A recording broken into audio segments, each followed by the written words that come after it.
Hang on a second, I gotta tune my banjo real quick.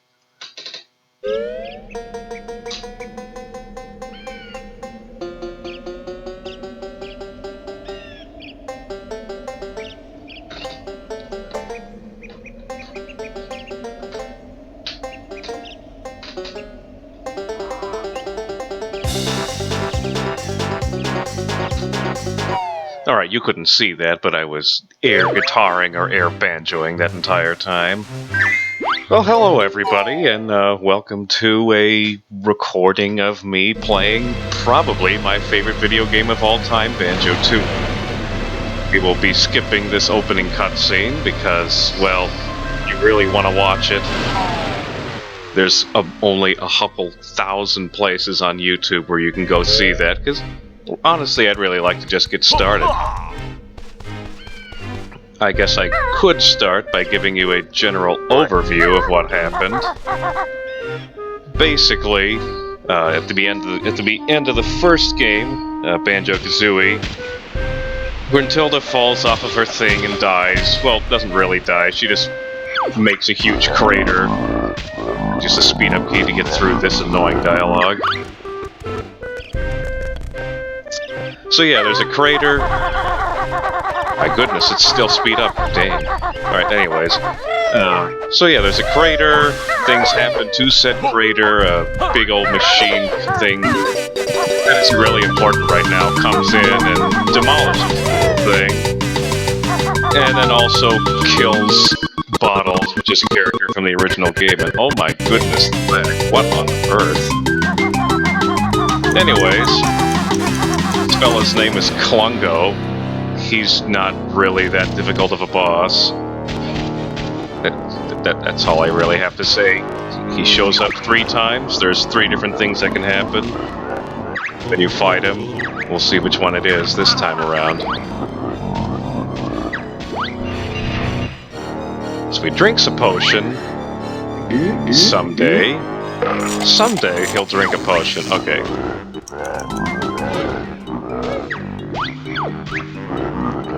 Yep, I understand that it totally didn't look like I did anything to damage him, but the game has decided that I have, so now we're doing other stuff. Oh, and apparently I've learned something new. If you know how in most games you walk into a boss or another enemy, you take damage, apparently with this one, that doesn't happen. So making this easy boss even easier than it already... Aw, man. I just about had that done perfectly. Alright, there we go. Alright, easy boss was easy, although honestly that was probably one of the more difficult iterations of this boss.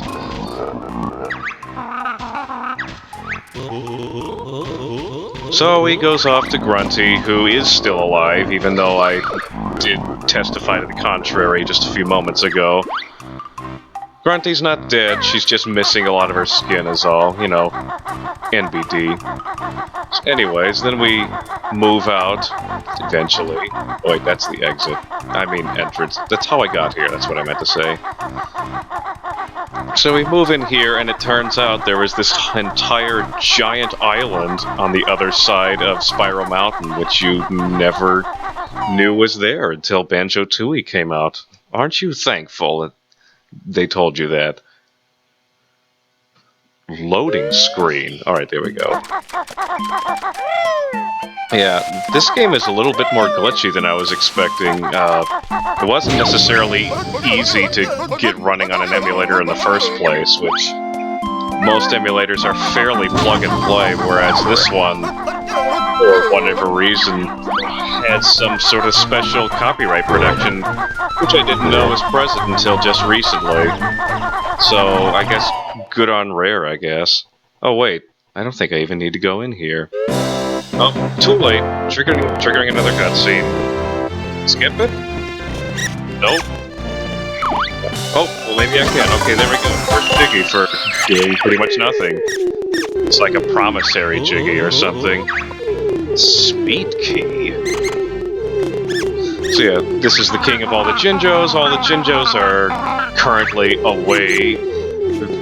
It's funny because as soon as you touch them, they fly back to where their house is. So clearly they know how to get back to their house, and I guess need your permission by walking into them, I guess. Oh my goodness, okay. Alright, so it turns out I did need to go in here. I thought you could skip this, but I guess I was wrong. King Jingling uses his magical power of being able to open a door a couple of meters away. And then another cutscene happens. Can I skip it? I hope I can skip it. Don't you love all those random textures that keep going in and out? I hope this isn't a common theme for this thing. I might have to get another version of this ROM or fiddle around with the emulator settings to see if I can fix that. Yeah, meanwhile, a thing happens. Okay. Yeah, anyways, that building's gray now. Nothing else important happened. So we're gonna go into Bottle's house and, casually not tell any of his relatives that he is in fact a ghost now. Whether or not he's a spooky ghost, that remains to be seen, and man, these loading sequences are worse than I thought. Must speed up everything. If you were expecting to be able to read all this dialogue, well then you must be a fast reader. Woohoo! Man, I'm just gonna keep this game sped up for a while. This is fun. Here's a son of Bottles. He gives you the special ability to zoom in and out. It's kind of cool, I guess. Wait, oh wait, alright, there we go. And here's Ash Bottles, or something. Talking about Kickball. Although, as we'll find out later on in this game, whatever this universe's version of Kickball is, doesn't really have anything to do with Earth Kickball, so maybe it's a special version of Kickball that only animals play or something, I don't know. So yeah, I think actually overall I'm making pretty good time in getting through all this exposition just so I can get the actual game started. Game does love to tell you what everything is before you even get a chance to see it. Actually, there is a quick thing I can hop into here and grab. Let's see what we got over here. Oh, and here is our first Jinjo. There are, I think, 9 different colors of Jinjos, I want to say. There's 9 different families, and they each have differing family numbers from 1 to 9. The white family has 1, the black family has 9. Each time you complete one, you get a Jiggy. The fact that the black family has the most may or may not be racist. That's not really something that I'm going to touch on right this moment. Boy, this game sure is laggy with these cutscenes, but thankfully we'll be past most of the cutscenes by the end of this video. There will be a lengthy cutscene which I will again explore liberal usage of the speed key whenever it happens, just because it shows up, okay, you opened a level, now here's where the level is. Basically something you would more than likely already know, but, you know. Little kids play this game, and I was honestly only 9 years old when this game came out, so, you know, I was probably pretty stupid, or a lot stupider than I am now. Oh, I accidentally revealed what my real age is. Everyone will find me now. Blah blah blah blah, McJiggies, yeah. References to stuff. Actually, that's not the only time McJiggies gets referenced in this game. Do you know where the other one is? I'm just gonna stand on this crystal Jiggy thing. Oh, actually, this is going to be kind of exciting, because the puzzles in this game to open up the maps have always been really glitchy on emulators, and let's see how bad it is in this version. Oh my gosh, oh, it's actually, wow, it's not nearly as glitchy as the rest of the game has been so far. So yeah, in the original Banjo-Kazooie, Oh my goodness, I don't need to be taught how to do this. Okay, thank you.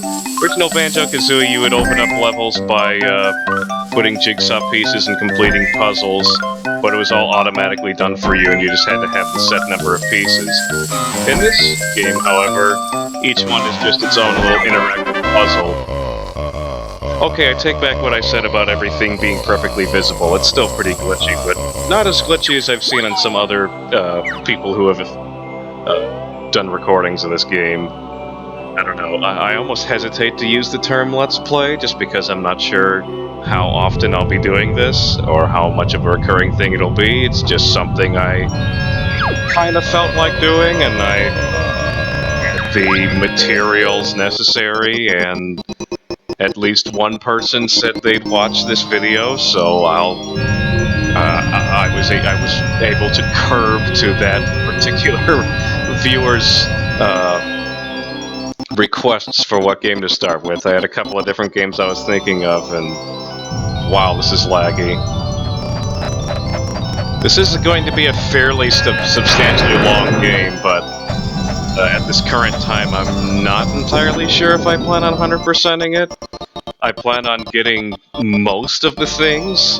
There are certain things in this game that are really difficult to get, so I may or may not be avoiding those and doing everything else. I know that sounds like a complete cop-out. Oh, apparently I've never been in front of a sign before. This is a sign. You read it. Isn't that great? Okay, thank you. Oh my god, so much speed. Loading! And then it's like, okay, you can't come back in here until you go get more things. It's like, okay, fine, I'll go in here and get some things. Alright, this is the first level of the game, as first levels of games go. It's pretty cool. A lot of levels in games tend to just be, here's a grassy/forested area, go do things. This one's got a fairly interesting theme too, not to mention really good music. And again, this whole game is full of really good music, so what can I say? And one thing that I definitely appreciated about this game when I was playing it as a kid is the one thing that really stopped me from beating the game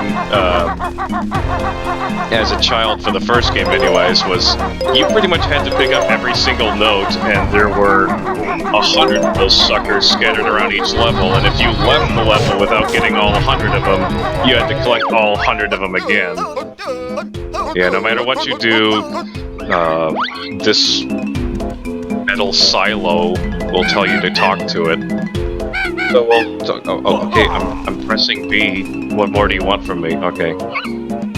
This is Jam Jars. This is yet another mole that lives on this island, I guess, that will teach you moves, and will do it in song and rhyme, which makes him way better than Bottles, in my opinion.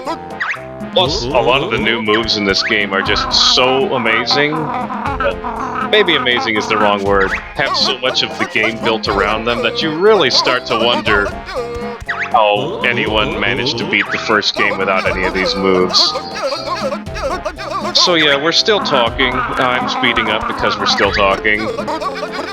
Blah blah blah blah blah, crapping on the brother's old moves, taking off his glasses, which very rarely happens unless you're in a conversation that's long with it.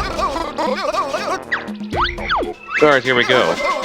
You can aim eggs by looking up.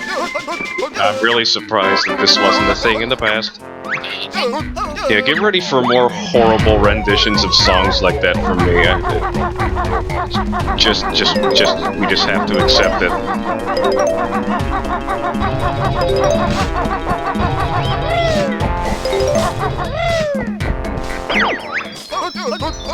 This is almost starting to look like some sort of crazy, funky disco, what with things randomly appearing and disappearing as I jump up and down. It's really disorienting, but hey, if 0 out of the 1 people that watch this video complain about it, then I see no reason to change. And here's another move.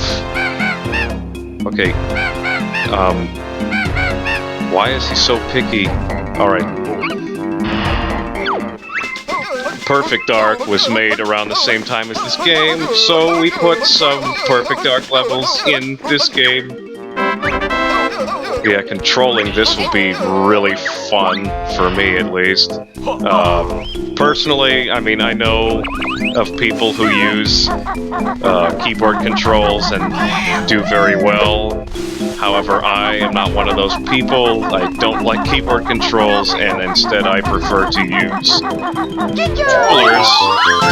I'm using an Xbox 360 controller, hooked up through a wireless receiver. It works okay, but when we get to those first-person segments, it's not going to be like dual analog controls. It's going to be like weird whatever they did on the Nintendo 64 controls, because the past, like, I've played this game at least a dozen times. The past 3 have all been on the 360, which does use that control scheme, so I honestly don't really remember how this game controls in those first-person segments, but we'll find out later. Probably not during this video. So yeah, as you can see, I already completed the White Jinjo family and got a Jiggy for it. For whatever reason, I always seem to find the White Jinjos fairly early on in the game. So this is a cow, in case you aren't aware. And now we get to use the new A-gaming thing that we got a while ago. And the controls are really sensitive on this thing. We're in the 64 too, but maybe just because the 64, you know, kind of had a bad butt stick. I don't know about people watching, but the ones I had on my 64 controllers were always like really loose and just still functioning fine, but man, would they like get jostled around a lot by you just moving the controller. So yeah, here we have some really bad crop puns. Even Kazooie isn't impressed. And oh yes, I just now remembered that there's a thing up there. I guess it would be beneficial if I showed you what's up there. Up there. That's a okay, empty honeycomb piece. You'll find a character later on who has some special features, as you might say. You'll find her later. She flirts with you, and eventually we'll trade you that stuff for some stuff. Now, last time I played this game, I tried to get as far as I possibly could without actually going through there and getting stuff. However, I feel like I am not that good at this game in order to beat it at just 5 honeycombs, so I will be eventually going there and getting some health upgrades, but not immediately.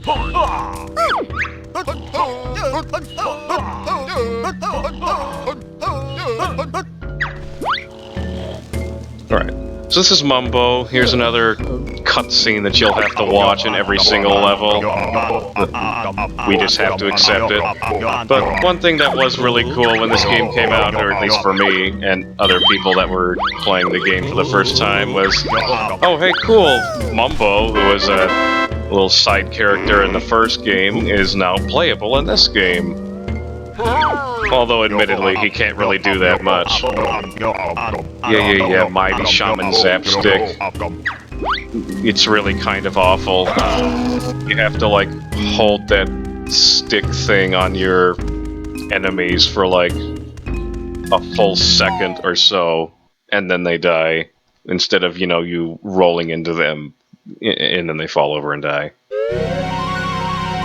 Anywho... Oh my goodness, I keep pressing. Alright, so I have B set to both X and B on my controller, yet for some reason, whenever I'm doing things that require me to press the B button in the game, for some reason, the X button does it, but the B button doesn't. That doesn't really make a whole lot of sense to me. So anyways, this is what Mumbo does in each level. You find a thing with his face on it, and then he does a thing. It's different in each level. This particular one, it's this thing. And then play this thing. Alright, let's keep the speed key on because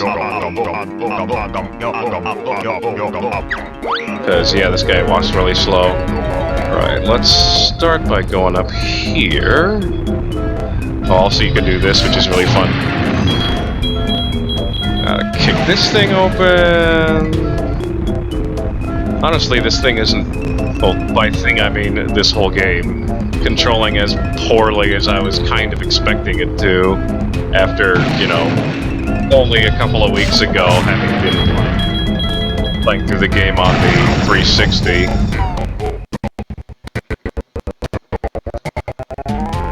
This loading and lag is still pretty awful, though. I wonder how many people will complain about that. Oh, am I kidding? That would require people to be actually watching this. Alright, I have 10 seconds. Can I make it over to this thing and kick it open? No, I cannot. That doesn't matter. That thing is completely optional anyway. It's a thing where you go and you put in cheat codes and then you cheat. Alright, now I gotta make my way back. This is also kind of annoying, changing characters. You just gotta walk all the way back to the place where you found them, and then you gotta go in here, and then you gotta go up to the second floor because Mumbo really needed a 2-story skull in this game for no adequately explored reason. And then we turn off the speed key before something crazy happens. I don't really know what, but something crazy might happen. Yeah, I'm beginning to see a bit of a flaw in my recording setup, as I currently have absolutely no idea how long I'm recording for. So, get ready for wildly different lengths and segments, unless I figure out a way to just... I mean, there's probably really easy solutions to this, I'm just not doing them for whatever reason. Collect some things, because things bear repeating. I mean, collecting. Wait a minute, I already had gold feathers. Why is he telling me what gold feathers are again? It's a great move from the first game that, between both Banjo-Kazooie and Banjo-Tooie, are probably used approximately 3 times. Same, really. Because it does have great music. Well, to be fair, the whole game has great music. Here's a thing you could do in every platformer, but for whatever reason, you couldn't do it in the first game, so deal with it. And conveniently, they have something for you to do with your new ability immediately in front of you.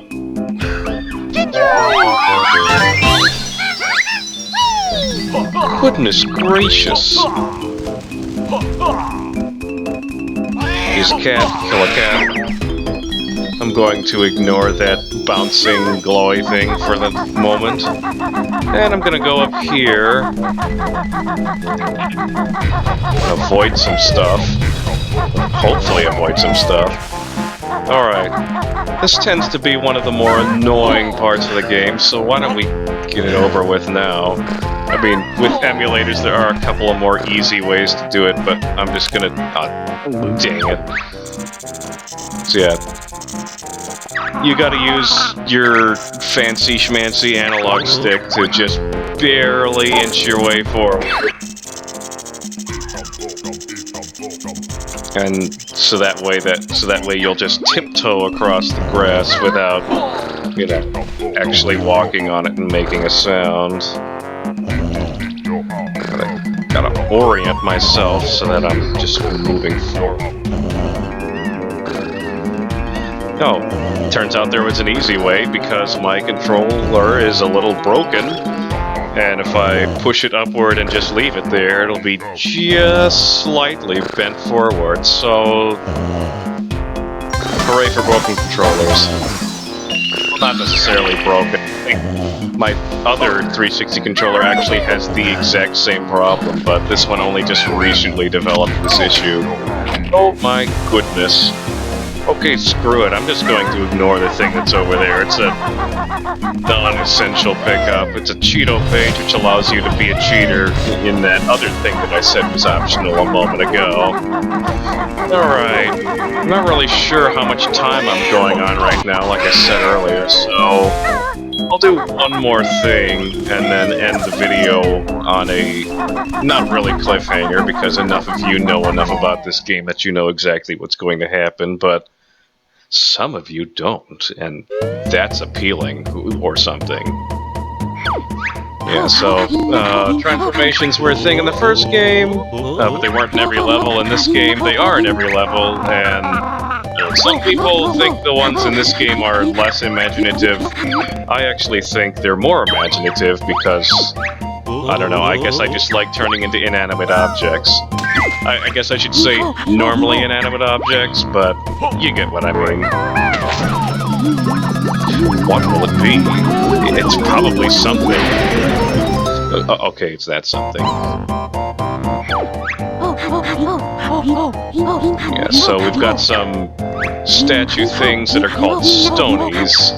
And they are stony. What else can I say? Loading. Alright. I do say I really appreciate this thing's walk cycle, or more like waddle cycle. So the one thing that it can do is it can talk to these things, which are also stonies, even though they don't really resemble each other even in the slightest. My goodness. Controls can't decide what to do with themselves. That delicious choppy music. So, one other ability that I have is being short. Allows me to get stuff. Oh, by the way, you picked up a thing. Here's what that thing is. Thanks, Jam Jars. It's speeding up. Wow, this thing doesn't even go that fast even when I'm speeding up. Isn't that wonderful? Wait a minute, I thought I got all the... Never mind. Normally, once you do the thing with the mumbo thing, that pad tends to just disappear because you don't need it anymore. I hope I got all the things with... I guess I didn't kick open that door, but there's other ways to kick it open with stuff from earlier. If I weren't talking over it and you were actually reading all this dialogue, this is actually kind of a funny line. That you're probably not an actual Stony, but I don't really care about the rules, so I'm gonna let you in. Do you remember how I discussed earlier that, I believe it was the Jinjos and the, why am I drawing a blank here? Moles, or whatever, you know, Bottles and his family were going to have a kickball tournament, which does raise some questions because there's, without adding them all up in my head, probably somewhere around the neighborhood of about 25 Jinjos and 4 moles, counting Bottles, his entire family, plus Jam Jars. It'd be a really lopsided tournament. Anyways, this is quote-unquote kickball. I guess you can't see me doing air quotes, but yeah, so it's more like soccer, really. Soccer with like a twist, I guess, if you call kicking stuff into your own goal a twist. And why did the music for no reason go out completely? That's kind of annoying. Oh my gosh, I am not winning. If I lose the initial round, I will be shamed eternally. Yep, it's not really all that complicated. Just find the thing and put the thing into your thing, and then you get points, which may or may not also count as things, depending on how you point.